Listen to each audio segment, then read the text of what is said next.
Hello, I'm Amy Zawi with the Jerusalem Connection Red Alert Report for Wednesday, December 7, 2022. Why give U.S. colleges campuses an F on a report card for combating anti-Semitism? Let me explain. First, we want to wish all the college students returning home or traveling during this season, as most semesters on Western campuses are closing for the holidays. We pray for students that they will have safety in their travels, but we also pray that those with no families to return to, that they might find comfort in the communities they find themselves in.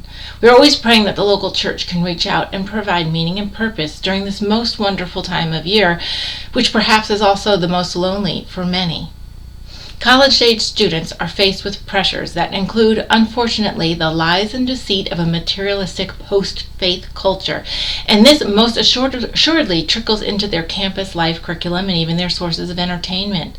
In a culture where free love and tolerance is supposed to abound and anyone with a non-woke opinion is considered a hater, let us take a look at a snapshot of what Jewish students and others are feeling on campuses where a tyranny of thought seems to be overtaking the roots of Enlightenment that supposedly is the backbone of higher education.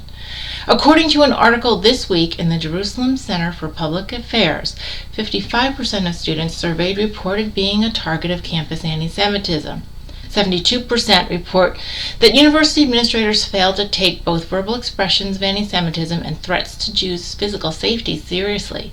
55% of students said that they hide their support for Israel, while 73% reported hiding their Jewish identity while on campus. Even with an overstated standard deviation, this is a failing report card on the state of Jew hatred on U.S. university campuses. And among the Ivy League schools, the most elite, expensive, exclusive, and arguably most progressive in the United States, flagship schools such as Princeton, Harvard, Yale, and Columbia have nurtured a BDS campaign, boycott, divest, sanction campaign against the state of Israel, and it publicly declared the goal of dissolving apartheid Israel and replacing it with an idyllic Palestine. This is a blatant call for genocide laid on top of a false narrative about the history of the Middle East, Jews, and the populations of what is now modern-day Israel. This article posits that rare would be the case that students and faculty would lash out, for example, against African students while expressing and protesting activities in Africa, such as the ANC ruled South Africa as being corrupt, or delegitimized Nigeria, Chad, or Niger as genocidal because of Boko Haram or other extremist Islamic groups, or religious or tribal acts of oppression or murder. This is not the case with Jewish students who suffer the consequences of the defamation, delegitimization, and dehumanization of Israel.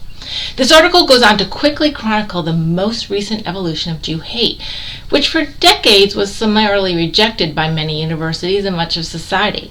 This was actually replaced by hate for Israel and then morphed into a greater hate for Israel's existence. Anti-Semitism turned political. The late Bernard Lewis, a professor of Near Eastern and Islamic studies at Princeton, first identified the deception inherent in this political anti-Semitism. Lewis called both individual and collective manifestations the phenomenon Judeophobia in a path-breaking article in the December 2005 issue of The American Scholar.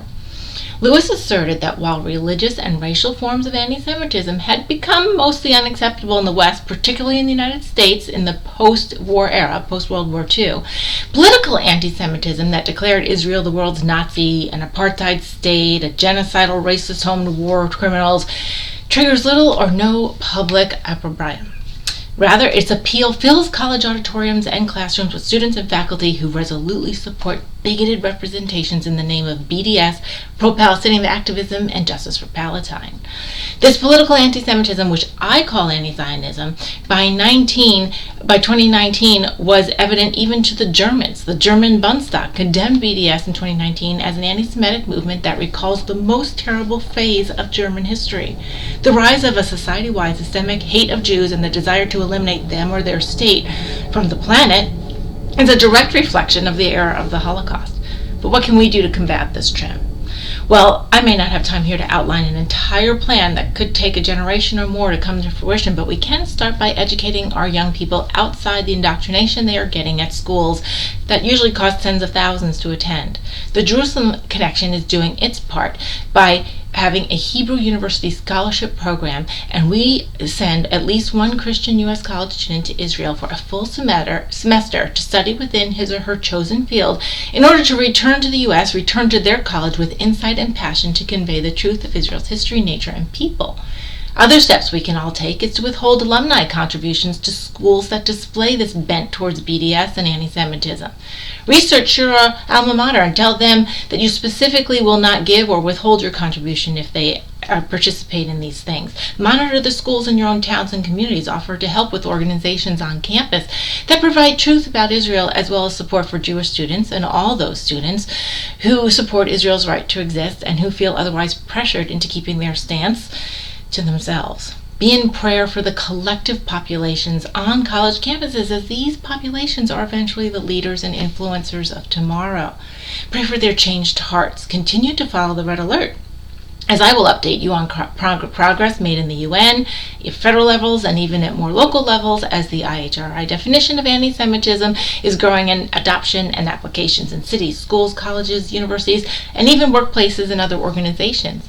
And with said adoption, there comes with it an awareness and a public action for those to seek to disparage Israel and Jews under the notion of a political debate and free speech. I am all for free speech, but that means that we must speak up and counter the positions of lies and deceit that poison our wells, the spring waters of our next generation.